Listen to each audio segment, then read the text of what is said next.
पिछले क्लास में हम लोग डिसइंफेक्शन के बारे में पढ़े थे। आज का टॉपिक है सॉफ्टनिंग।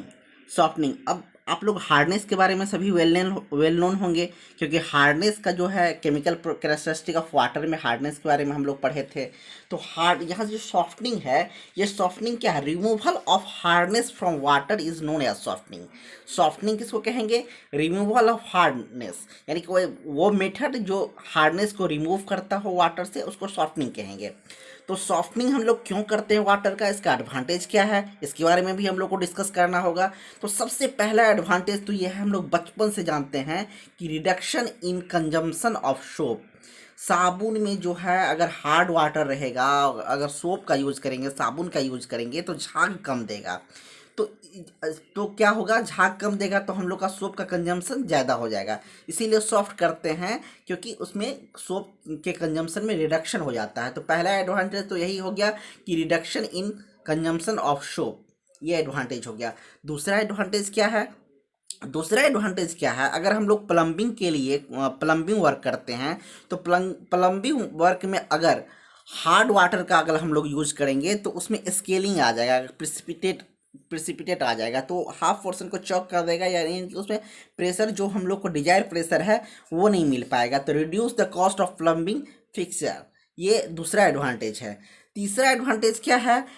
अगर हम लोग हार्ड वाटर से हम लोग खाना बनाएंगे तो फूड टेस्टी नहीं होगा। तो सॉफ्ट करते हैं, क्यों? क्योंकि improve the taste of prepared food, जो फूड हम लोग बनाते हैं उसके टेस्ट को इम्प्रूव करता है। ये तीसरा एडवांटेज है। चौथा एडवांटेज क्या है? सबसे बड़ा एडवांटेज और मतलब मेन एडवांटेज, आप जहाँ इंडस्ट्रियल वर्क में हम लोग जब वाटर भेजते हैं तो वहाँ हार्ड वाटर बिल्कुल नहीं भेजेंगे, क्योंकि जहाँ पर बॉयलर की आवश्यकता होती है, अगर हार्ड वाटर भेजेंगे तो बॉयलर क्या हो जाएगा? ब्रस्ट हो जाएगा। तो prevent the scaling in boiler, यानी कि बॉयलर में जो स्केलिंग होता है उसको क्या करते हैं, क्या करता है, सॉफ्ट वाटर रोकता है। तो ये सॉफ्टनिंग था। सॉफ्टनिंग क्या है? Removal of hardness from water is known as softening. इसका एडवांटेज हम लोग पढ़ लिए। हम लोग पिछले क्लास में आप लोग को केमिकल कैरेक्टरिस्टिक में ये भी बताए थे कि जो पब्लिक डोमेन में पब्लिक सप्लाई के लिए जो वाटर हम लोग यूज करते हैं, उस वाटर का जो हार्डनेस होता है 75 से 115 mg पर लीटर तक होता है। एक चीज़ और जान लीजिए, जानकारी के लिए बहुत ज़रूरी है। 14.25 mg पर लीटर अगर वाटर होगा तो ये इक्विवेलेंट होता है 1 डिग्री हार्डनेस का। तो आपको कहेगा कितना डिग्री हार्डनेस है, तो इसको यूज़ करके आप ये बता सकते हैं इस वाटर का इतना डिग्री हार्डनेस है।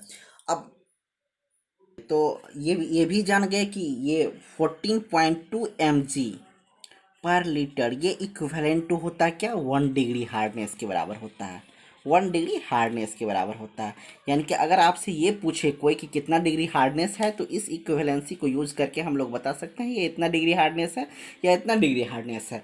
अब बताइए कि वाटर में हार्डनेस पहले भी जान रहे थे, हार्डनेस मल्टी वैलेंट कैटायन के कारण होता है। अब मल्टी वैलेंट कैटायन के कारण हार्डनेस होता है, तो हार्डनेस कितना प्रकार का होता है? एक टेम्पररी हार्डनेस होता है, एक टेम्पररी हार्डनेस होता है, और दूसरा परमानेंट हार्डनेस होता है। तो टेम्परेरी हार्डनेस जो होता है इसको कार्बोनेट हार्डनेस भी कहते हैं। इसको क्या कहते हैं? कार्बोनेट हार्डनेस भी कहते हैं। कार्बोनेट हार्डनेस, इसको कार्बोनेट हार्डनेस भी कहते हैं, क्योंकि ये कैल्शियम और मैग्नीशियम के कार्बोनेट और बाइकार्बोनेट के कारण ये हार्डनेस होता है। इसीलिए और दूसरी बात, टेम्पररी हार्डनेस कहने के पीछे रीजन क्या है कि इस हार्डनेस को हम लोग आसानी से दूर कर सकते हैं। जैसे अगर कैल्शियम कार्बोनेट है तो ये प्रेसिपिटेट के फॉर्म में ही होता है, ये सेटल हो जाएगा, प्रेसिपिटेट के फॉर्म में होगा। अगर वाटर में सोलुबल है तो कैल्शियम क्या होगा? बाइकार्बोनेट होगा।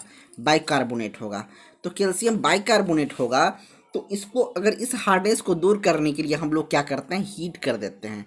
क्या करते हैं? हीट करते हैं तो क्या हो जाता है? कैल्शियम कार्बोनेट के फॉर्म में ये प्रेसिपिटेट सेटल हो जाता है, पीपीटी के फॉर्म में ये सेटल हो जाता है कैल्शियम कार्बोनेट के फॉर्म में, और CO2 और वाटर इसका बाय प्रोडक्ट होता है। ठीक है, तो ये मतलब ये आप देखें कि कैल्शियम कार्बोनेट या बाइकार्बोनेट सिंपल हीट करके क्या क्या किए, इसको हम लोग दूर कर दिए। कैल्शियम कार्बोनेट के फॉर्म में प्रेसिपिटेट बन गया और ये सेटल हो गया। लेकिन अगर अगर इसमें अगर मैग्नीशियम कार्बोनेट है, इसके कारण हार्डनेस है, तो इसको रिमूव करने के लिए हम लोग बॉयल नहीं करते हैं, इसको रिमूव करने के लिए हम लोग हीट नहीं करते हैं, इसको रिमूव करने के लिए हम लोग क्या करते हैं, लाइम का यूज करते हैं, कैल्शियम हाइड्रोक्साइड। लाइम क्या हो, कैल्शियम हाइड्रोक्साइड का यूज करते हैं, कैल्शियम हाइड्रोक्साइड से रिएक्शन कराते हैं, तो ये MgOH का होल ट्वाइस यानी कि मैग्नीशियम हाइड्रोक्साइड ये प्रेसिपिटेट के फॉर्म में सेटल हो जाता है। और कैल्शियम कार्बोनेट ये भी प्रेसिपिटेट के रूप में सेटल हो जाता है, तो ये प्रेसिपिटेट हो गया। अगर मैग्नीशियम बाइकार्बोनेट रहेगा, अगर क्या रहेगा, मैग्नीशियम बाइकार्बोनेट रहेगा, तो इसमें अगर हम लोग लाइम का यूज करेंगे, कैल्शियम हाइड्रोक्साइड का यूज करेंगे, तो कैल्शियम हाइड्रोक्साइड का यूज करेंगे तो इसका जो बाय प्रोडक्ट बनेगा कैल्शियम बाइकार्बोनेट, क्या बनेगा, कैल्शियम बाइकार्बोनेट बनेगा।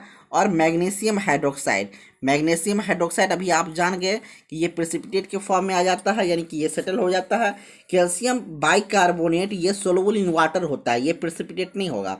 इसको प्रेसिपिटेट करने के लिए हम लोग फिर लाइम का अगर यूज करते हैं कैल्शियम बाइकार्बोनेट के साथ, अगर कैल्शियम बाइकार्बोनेट में फिर लाइम का यूज करते हैं, कैल्शियम हाइड्रोक्साइड का यूज करते हैं, तो बन जाता है क्या, कैल्शियम कार्बोनेट, ठीक है, ये प्रेसिपिटेट के फॉर्म में सेटल हो जाएगा और +2H2O।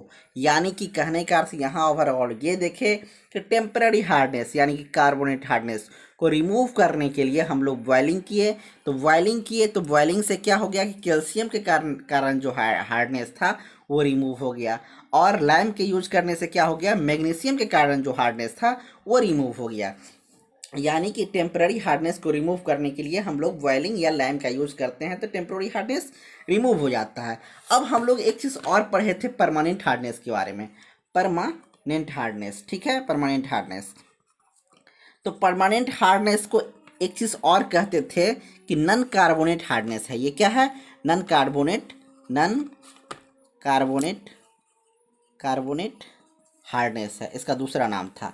इसको नन कार्बोनेट हार्डनेस क्यों बोले, क्योंकि ये कैल्शियम और मैग्नीशियम मल्टीवैलेंट केटाइन के सल्फेट क्लोराइड नाइट्राइट के कारण होता है। ये किसके कारण होता है, मल्टीवैलेंट केटाइन के सल्फाइड, क्लोराइड और नाइट्राइट के कारण होता है। ये जो हार्डनेस होता है वाटर में, इसको नन कार्बोनेट हार्डनेस कहते हैं।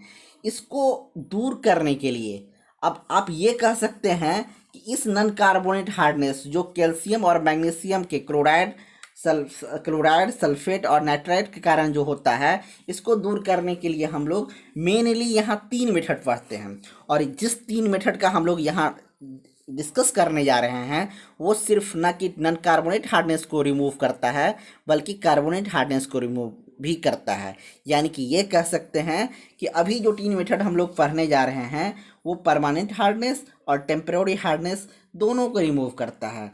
तो 3 मेथड जो है, 3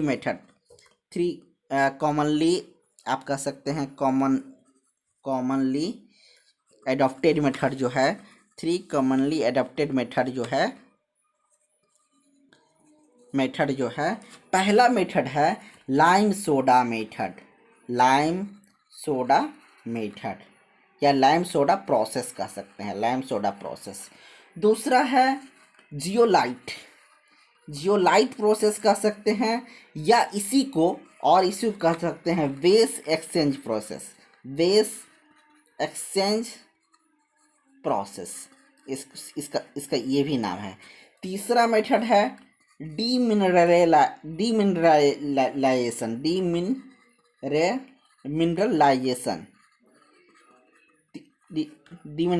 प्रोसेस, इसको ये कहते हैं। यानी कि 3 मेथड है, कॉमनली एडॉप्टेड मेथड है, जिसको हम लोग यूज करके टेम्पररी और परमानेंट हार्डनेस को दूर करते हैं। इस मेथड को आयन एक्सचेंज मेथड भी कहते हैं, आयन एक्सचेंज मेथड भी कहते हैं। तो सबसे पहले आइए हम लोग डिस्कस करते हैं। सबसे पहला लाइम सोडा मेथड, पहला मेथड है लाइम सोडा प्रोसेस, ये कह लीजिए लाइम सोडा प्रोसेस। तो लाइम सोडा प्रोसेस सबसे पहले पढ़ेंगे। तो उसमें लाइम सोडा प्रोसेस में हम लोग क्या करते हैं, जाहिर सी बात है, इसमें रिमूव करने के लिए नाम से स्पष्ट है लाइम, यानी कि लाइम को कह लीजिए तो कैल्शियम हाइड्रोक्साइड, और सोडा, सोडा कह लीजिए तो सोडियम कार्बोनेट का यूज करते हैं इसको रिमूव करने के लिए। इसमें क्या करते हैं, लाइम का यूज हम लोग कैसे करते हैं, लाइम का यूज, अगर लाइम मैग्नीशियम हार्डनेस को कैल्शियम हार्डनेस में एक्सचेंज कर देता है। अगर मैग्नीशियम के कारण, मल्टीवैलेंट केटन मैग्नीशियम के कारण हार्डनेस है, तो लाइम क्या करता है, मैग्नीशियम को रिप्लेस करके कैल्शियम के कारण हार्डनेस कर देता है। अब कैल्शियम के कारण जो हार्डनेस है, सोडियम, ये सोडा के साथ हम लोग यूज करके क्या करते हैं, कैल्शियम का जो कारण जो हार्डनेस है वो रिमूव हो जाता है, यानी कि ओवरऑल हार्डनेस रिमूव हो गया। अब देखिए कैसे हार्डनेस रिमूव होता है, इसको देखिए। इसमें क्या करता है, लाइम जो है, लाइम का यूज, जैसे मैग्नीशियम के कारण जो हार्डनेस रहेगा वो क्या सब रहेगा मैग्नीशियम के कारण, या तो मैग्नीशियम क्लोराइड रहेगा हार्डनेस के फॉर्म में, या मैग्नीशियम सल्फेट रहेगा, या मैग्नीशियम कार्बोनेट रहेगा, ये मैग्नीशियम बाइकार्बोनेट रहेगा, यही रहेगा। इसी कारण हार्डनेस होगा, मैग्नीशियम का कारण जो हार्डनेस होगा या तो कार्बोनेट या नॉन कार्बोनेट हार्डनेस, यानी परमानेंट टेम्प्रोरी हार्डनेस दोनों हो गया, magnesium chloride, magnesium sulphate, magnesium carbonate, magnesium bicarbonate. इसमें अगर हम लोग कैल्शियम हाइड्रोक्साइड का यूज करते हैं, लाइम का यूज करते हैं, तो ये क्या कर देता है, मैग्नीशियम हाइड्रोक्साइड, ये मैग्नीशियम हाइड्रोक्साइड के साथ रिएक्शन करके मैग्नीशियम हाइड्रोक्साइड का क्या करता है, पीपीटी बना लेता है, प्रेसिपिटेट बना लेता है।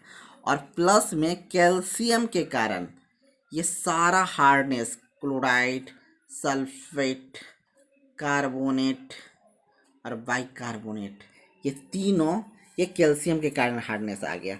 अभी भी अगर हम लोग लाइम यूज कर रहे हैं तो अभी भी इसमें हार्डनेस है, लेकिन किसके कारण हार्डनेस है, कैल्शियम के कारण हार्डनेस है। अब कैल्शियम के कारण जो हार्डनेस है इसको हम लोग कैसे रिमूव करेंगे, तो कैल्शियम के कारण जो हार्डनेस है, आइए हम लोग देखते हैं। कैल्शियम के कारण जो हार्डनेस है, कैल्शियम के कारण क्या हार्डनेस आ गया यहाँ रिजल्टेंट, कैल्शियम के कारण आ गया आपका क्लोराइड, सल्फेट, कार्बोनेट, बाइकार्बोनेट, ये हार्डनेस आया कैल्शियम के कारण। इसमें अगर हम लोग सोडा का यूज करते हैं, यानी कि सोडियम कार्बोनेट का यूज करते हैं, तो प्रोडक्ट के रूप में क्या बन जाता है, कैल्शियम कार्बोनेट, ये पीपीटी बन जाता है, पीपीटी कैल्शियम कार्बोनेट का, और सोडियम के साथ ये सारा रिजल्ट बन जाता है, क्लोराइड, सल्फेट, कार्बोनेट, बाइकार्बोनेट, यानी कि जो भी परमानेंट और टेम्पररी हार्डनेस है, यानी कि सोडियम के साथ है तो ये मल्टीवैलेंट केटन नहीं है, यानी कि ये हार्डनेस नहीं क्रिएट करेगा, यानी कि वाटर सॉफ्ट हो गया, ये प्रेसिपिटेट बन जाएगा, इसके कारण हार्डनेस होगा नहीं, यानी कि जो भी था कैल्शियम और मैग्नीशियम के कारण परमानेंट और टेम्पररी हार्डनेस सारा रिमूव हो गया। इसी को कहते हैं लाइम सोडा प्रोसेस। तो लाइम सोडा प्रोसेस में हम लोग 2-3 चीज़ और डिस्कस करेंगे इसमें, लाइम सोडा प्रोसेस में। इस